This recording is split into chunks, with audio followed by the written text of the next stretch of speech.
नमस्कार। मैं एमजीआर हूं। आज हम एक चुनाव के नतीजों को देखेंगे, लेकिन एक अलग नजरिए से। बात सिर्फ हार जीत की नहीं है। बात ये समझने की है कि जब लोग वोट देते हैं तो वो असल में अपने भविष्य के बारे में क्या कह रहे होते हैं। और इसके लिए हम रानियां चलेंगे। तो ये है रानिया, हरियाणा के सिरसा जिले का एक विधानसभा क्षेत्र। नक्शे पर तो ये बस एक जगह है, लेकिन असल में ये एक जीता जागता समुदाय है, अपनी उम्मीदों, अपनी चुनौतियों के साथ। सवाल ये उठता है कि क्या एक छोटा सा चुनाव, एक समुदाय का फैसला हमारे पूरे लोकतंत्र के भविष्य के बारे में कुछ बता सकता है? मुझे लगता है हाँ, बिल्कुल बता सकता है। और यही सवाल हमारी आज की पड़ताल की जड़ है। तो चलिए रानिया की जमीन पर उतरते हैं। ये एक कृषि प्रधान इलाका है। यहाँ लोगों की जिंदगी, उनकी रोजी रोटी, सब कुछ जमीन और पानी से जुड़ी है।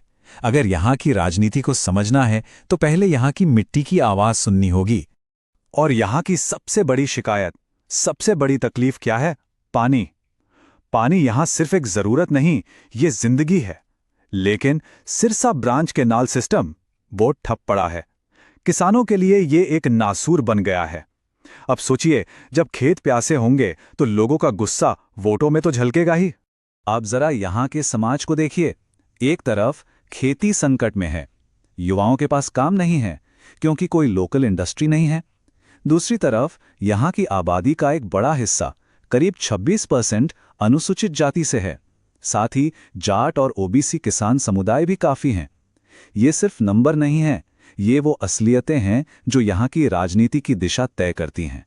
तो इन सब हालात के बीच हुआ 2024 का चुनाव। जो नतीजा आया वो रानिया के लोगों का एक साफ संदेश था। आइए इस संदेश को समझने की कोशिश करते हैं। सिर्फ 4,673, बस इतना ही था 2024 के चुनाव में जीत का फासला। बहुत बहुत ही कम। इससे साफ पता चलता है कि मुकाबला कितना कांटे का था और एक एक वोट कितना कीमती था। तो ये रहे आंकड़े। एनएलडी को मिले करीब 30% वोट और वो जीत गई। कांग्रेस को मिले लगभग 27.5%। और इंटरेस्टिंग बात यह है कि एक निर्दलीय उम्मीदवार को भी 25% से ज्यादा वोट मिले। बीजेपी 11% से भी कम पर रह गई। जीत का मार्जिन देखिए, सिर्फ 3.33%। मतलब जनादेश पूरी तरह से बटा हुआ है। तो इस बटे हुए फैसले का मतलब क्या निकालें? जब वोट इस तरह बिखर जाते हैं तो ये एक साफ इशारा है कि लोगों की जो असल समस्याएं हैं, जैसे पानी और रोजगार, उन्हें कोई ठीक से सुन नहीं रहा है। इसके 3 मतलब हैं। पहला, वोटर कंफ्यूज्ड है। दूसरा, वो एक बेहतर विकल्प खोज रहा है। और तीसरा, हर वोट की अहमियत बहुत ज्यादा बढ़ गई है। तो चलिए अब इस जनादेश की और गहराई में जाते हैं। यहां मसला किसी एक उम्मीदवार का नहीं है, मसला उस सिस्टम का है जिसने ये नतीजा दिया। देखिए, रानिया में कुछ चीजें हमेशा से राजनीति तय करती आई हैं। एक तो ये कि यहाँ की पॉलिटिक्स बहुत वॉलेटाइल है और चेहरों पर चलती है। दूसरा, अलग अलग समुदायों को साथ लाना बहुत जरूरी है।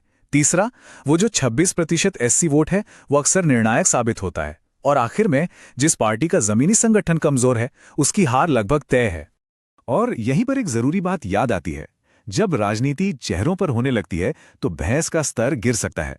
सार्वजनिक जीवन में बोलने की एक बहुत बड़ी जिम्मेदारी होती है। बात सिर्फ वोट जीतने की नहीं, बल्कि लोगों को सही जानकारी देने की होनी चाहिए।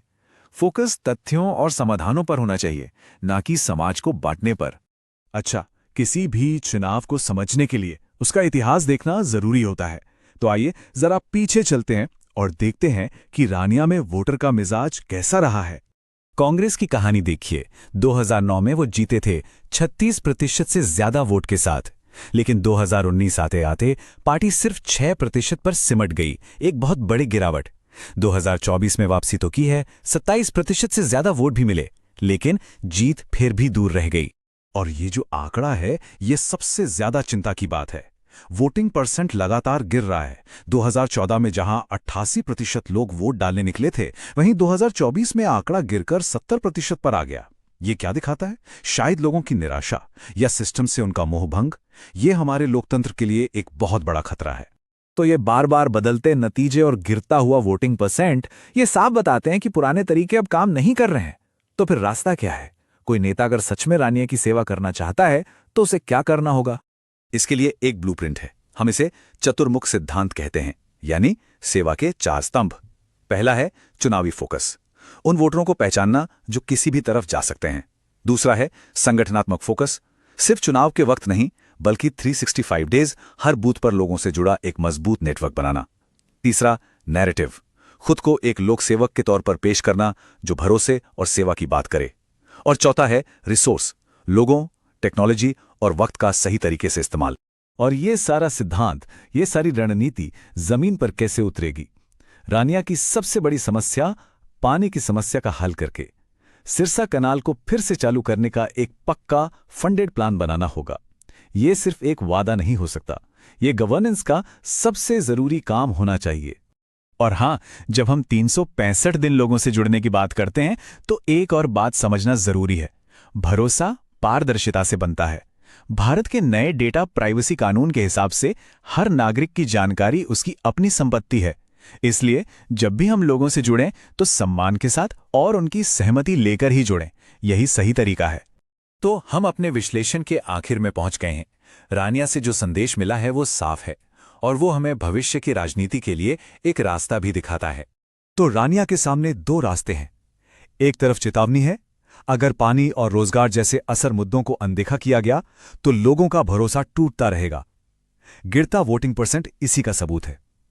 और दूसरी तरफ एक उम्मीद है, एक विजन है, एक ऐसी नई राजनीति का जो पूरे साल सेवा करे, जो लोगों के लिए उपलब्ध हो और जिसमें पारदर्शिता हो। और यही है राजनीति से परे का असली मकसद। अगर आप एक जनकेंद्रित नेता बनना चाहते हैं और अपने निर्वाचन क्षेत्र का उत्थान करना चाहते हैं तो blueprintstrategies.ai से mgr@blueprintstrategies.ai पर संपर्क करें या 080-4204-1602 पर कॉल करें। Purpose beyond politics.